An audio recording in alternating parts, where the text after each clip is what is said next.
안녕하세요. 만나서 반갑습니다. 역사가 김영주입니다. 연산군 일기 제35부 박원종 반정을 계획하다 라는 주제를 가지고 오늘 함께 할까 합니다. 중종 반정의 핵심 주모자로 알려진 사람이 바로 박원종이죠. 근데 사실 알고 보면은 박원종은 연산의 측근 인물이었습니다. 인조반정하고 좀 차이점이 있다면은 인조반정을 주도했던 사람들은 애초에 이제 광해군의 정적 내지는 광해군하고 좀 원하는 살만한 사람들 그런 사람들이라면은 의외로 중종 반정의 핵심 주모자인 박원종은 연산의 측근 중에 한 명이었습니다. 게다가 박원종의 누이가 다름 아닌 월산대군 부인 박씨였고 월산대군이 이제 성종의 형이죠. 그러니까 연산의 백부님이 될 것인데 그렇다면 박원종은 나름 로얄 패밀리라고 볼 수가 있을 것 같아요. 애초에 성종은 자신의 친형인 월산대군을 제치고 자기가 왕이 되었다.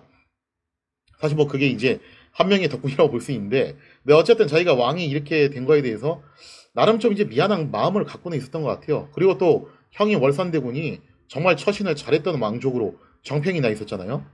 그러니까 이제 고맙기도 한 거죠. 그래서 이러한 것 때문에 성종은 항상 이제 월산대군에 대해서 여러 좀 이제 애틋한 감정을 가지고 있었습니다. 그러한 마음의 발로로 성종은 자신의 이제 형수라고 할 수 있는 월산대군의 부인 박씨와도 굉장히 또 이제 관계를 돈독히 했어요. 그래서 그 동생인 박원정 또한 상당히 극진히 대접을 했다라고 하죠. 자, 근데 이제 연산도 부왕이었던 성종하고 마찬가지였던 것 같은데요. 뭐 아무래도 이제 아버지가 계속 이제 삼촌하고 관계가 좋으니까 월산대군 일가하고 연산 또한 이제 관계가 나쁘진 않았을 겁니다. 물론 월산대군은 좀 일찍 세상을 뜨기는 했어요. 자, 그래서 이제 월산대군 일가에 대해서 극진한 예우는 연산도 마찬가지로 그렇게 보여주게 되는데 어느 정도였냐면 연산은 세자의 양육을 월산대군 부인 박씨에게 맡길 정도로 대단히 이제 신뢰를 하는 모습을 보였다는 겁니다. 그리고 전에도 설명을 한번 잠깐 드렸는데 온갖 진귀한 물건들을 이제 구하게 되면은 그거를 반드시 누구한테 선물로 줬냐면은 월산대군 부인 박씨한테 선물로 줬다라고 해요.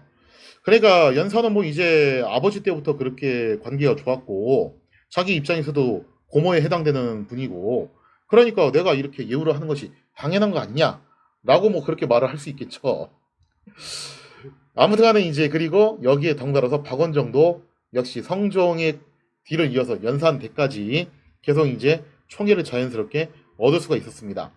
그래서 박원종이 순탄하게 관직 생활을 하면서 탄탄대로로 이제 진급을 하게 되었던 나름의 배경이라고 볼 수가 있을 것 같아요. 근데 아무튼간에 뭐 이제 연산은 자기 고모니까 내가 잘해주는 거 당연한 거 아니냐라고 그렇게 뭐 말을 할 수 있겠지만 제3자들이 봤을 때는 그렇게 안 보였던 모양이에요. 왜냐면 연산이 원체 피바람을 많이 일으켰던 사람이다 보니까 아니 근데 자기 고모한테 왜 저렇게까지 잘해줄까? 그 잘해주는 것도 정도가 있는데 그 도가 좀 지나친 거 아니냐? 뭐 그런 이제 생각을 했던 것 같습니다.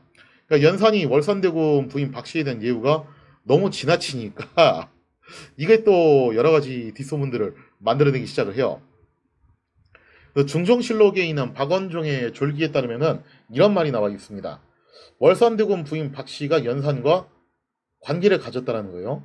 그래서 뭐 사실상 간통이죠. 간통을 했다는 이야기가 전해져 오고 그래서 이제 연산은 아마도 이 이야기를 근거로 놓고 봤을 때 월산대군 부인 박씨를 단순히 어린 시절부터 봐왔던 고모로서 좋아했던 게 아니라 이성적인 감정을 가지고서 접근을 했던 것이 아니었겠냐. 뭐 이제 그런 추정을 좀 해볼 수가 있겠습니다. 그 결과 월산대군 부인 박씨는 연산과 관계를 가져가지고 덜커덕 연산의 아이를 임신하게 되었고 이것을 한 박원종이 대단히 크게 화가 나가지고 누이한테 좀 막말을 해요. 그런 일을 당하고서도 왜 가만히 있냐? 그렇게 참고 사느니 차라리 자결을 해라. 라면서 막 그렇게 비난을 했다라고 해요. 자, 그리고 이제 여기에 충격을 받은 월산대군 부인 박씨가 결국 약을 먹고 목숨을 끊게 되었다. 이것이 이제 중종 반정이 일어나기 40일 전에 일어났던 사건인데 이것이 이제 중종 반정의 원인이 아니었겠냐라고 그렇게 이제 이야기가 전해지고 있습니다. 놀라운 것은 이것이 야사가 아니라 버젓이 실록에 실려 있는 얘기예요. 버젓이 실록에 실려 있는 얘기인데 그래서 많은 사람들이 박원종이 중종 반정을 일으켰던 원인 여러 가지가 있겠지만 그 이유 중에 가장 큰 이유로 바로 요 사건을 주목하고 있는 겁니다. 혹시 박원종의 누이가 그 소문대로 진짜 연산에게 간통을 당했기 때문에 거기에 대해서 이제 분개를 해가지고 측근이었던 박원종이 저렇게 반기를 들었던 것이 아니냐. 그게 아니고서는 왜 측근이 저런 식으로 반기를 일으키냐. 아마 좀 그런 생각을 했던 것 같아요. 근데 이 사건이 좀 이제 설명이 뭔가 앞뒤가 안 맞는 게 있는데, 왜냐면은 월산대군 부인 박 씨하고 연산하고 나이 차이가 상당히 나거든요. 20살 이상 나는데. 그러면 거의 뭐 이제 할머니에 가까운 나이인데 월산대군 부인 박 씨가 아무리 연산이 뭐 장로수처럼 연상을 좋아한다고 하더라도 그 정도 나이 차이 나는 사람한테 이성적인 감정을 갖는다. 그리고 그 정도 나이 격차가 나는데 이게 월산대군 부인 박 씨가 그 나이에 임신을 한다. 성경에 나오는 무슨 뭐 아브라함 스토리도 아니고 이게 현실적으로 가능한 얘기냐라고 우리가 좀 의문을 가져볼 수가 있겠죠. 자, 그리고 또 실록의 기록에 따르면 이런 얘기도 나와요. 월산대군 부인 박 씨가 갑자기 죽은 게 아니라 이미 그 전부터 병치레를 하고 있었고, 그래서 연산이 박원종으로 하여금 원래 이제 어떤 명령을 내리냐면은 박원종이 애초에 무장 출신이다 보니까 사실 좀 변경 지역을 많이 돌아다녔어요. 또 그 변경 지역은 믿을 수 있는 사람을 보내야 되겠죠. 그래서 북부 절도사로 파견을 하려고 했는데 일단 그거를 중지시키고서 누이를 간병을 해라. 그러면서 임종을 옆에서 지킬 수 있도록 그렇게 배려를 했다라는 겁니다. 만약에 연산이 정말로 박원종 졸기에 나오는 대로 그런 황음무도한 행동을 했다면은 이거 찜찜해서라도 박원종을 빨리 그 떼어놔야 되는 거 아니냐. 좀 그렇게 생각을 해볼 수도 있겠죠. 근데 임지로 발령 나갈 사람을 구태여 이제 그걸 중지를 시켜가지고 붙여놓는다라는 것은 자기는 뭐 그렇게 찔리는 게 없다라는 것을 보여주는 나름의 반증이 아닐까라는 그런 생각도 해볼 수도 있겠습니다. 하여튼 이런 점들을 생각해보면 이게 진짜로 있었던 일이냐에 대해서 의문이 드는 부분들이 있기는 있어요. 아무튼 사건의 진위는 뭐 정확하게 알 수는 없겠지만 연산과 월산대군 부인 박 씨 사이에 그렇고 그런 일이 있었다라는 게 풍문으로 돌 정도로 연산의 예우가 좀 각별했다. 그래서 박원종이 그 덕을 좀 봤다. 요거는 사실입니다. 이렇게는 사실이지만 과연 그 관계가 진짜 이제 단순히 뭐 고모하고 조카 사이의 그런 이제 관계인지 아니면은 진짜 이성적인 관계인지 그거는 뭐 당사자들만 아는 얘기겠죠. 하여튼 이제 요거는 이렇게 해서 정리를 하도록 하고요. 자, 그래서 이제 박원종에 대한 이야기를 조금 더 전기를 하자면은 물론 박원종이 단순히 성종, 연산 두 임금의 총애만 가지고서 출세했던 건 아닙니다. 기록에 따르면 박원종은 무과에 합격을 해가지고 무인의 길을 걸었던 사람이고 본래부터 체격도 좋았고 무예도 특출나가지고 무장으로서 상당히 뛰어난 면모를 보여줬던 인물이었어요. 게다가 무인치고는 행정처리 능력도 나쁘지 않았습니다. 성종 때 그런 정책을 펼쳤잖아요. 앞으로 무장들도 문간의 행정 업무를 봐라.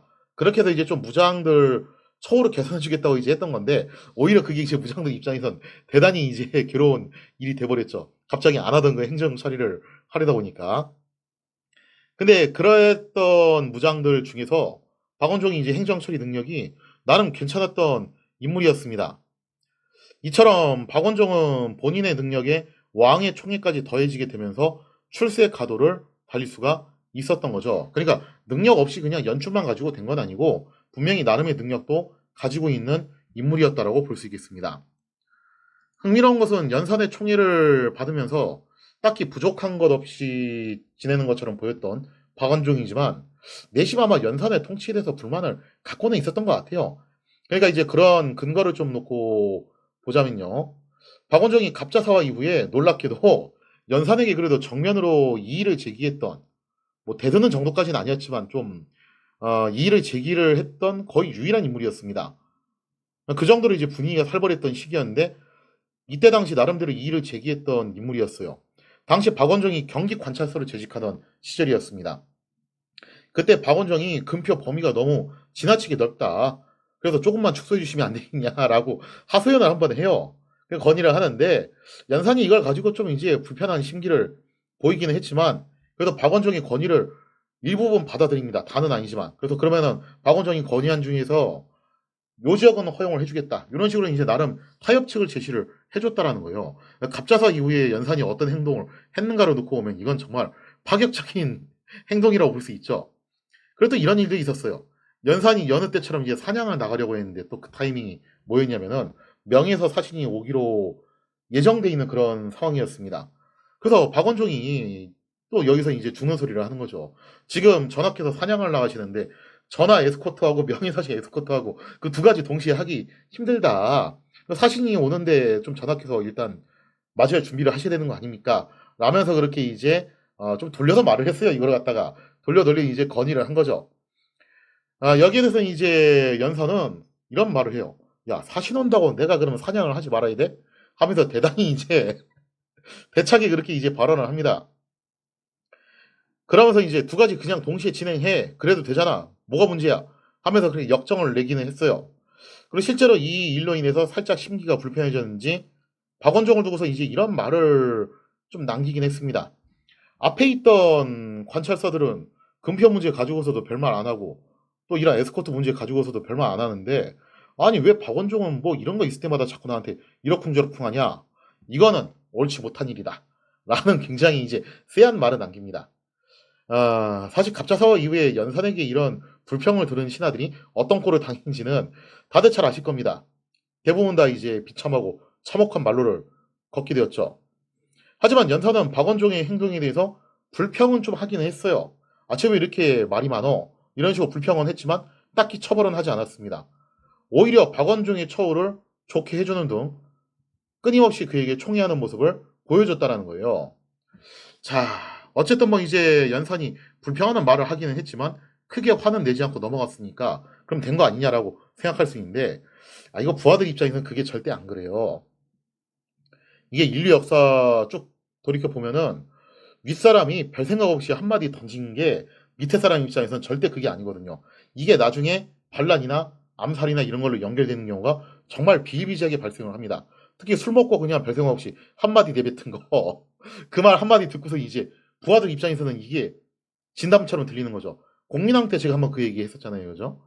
그래서 그런 사례들도 있고, 뭐 세계사적으로 봐도 이런 사례는 얼마든지 있습니다.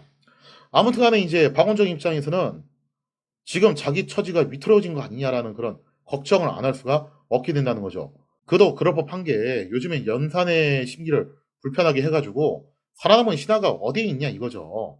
그래서 아마도 박원종이 중종 반정을 일으킨 진짜 이유는 누이에 대한 그런 소문들이라기보다는 자기 스스로가 좀 위기의식을 느꼈던 것이 아닐까. 좀 그런 점을 우리가 이제 생각을 해볼 수가 있습니다. 그리고 이제 이거 말고 하나 이유가 더 있다면은 체제에 대한 불안감도 좀 있었을 거예요. 이거 이 체제로 이렇게 가는 게 과연 맞는 거냐? 지금 당장은 문제가 없지만 나중에 가서 이거 정말 다 같이 험한 꼴 당하는 거 아니냐? 침몰하는 배에 지금 우리가 몸을 다 같이 담그고 있는 거 아니냐? 그런 걱정도 좀 들었을 거예요.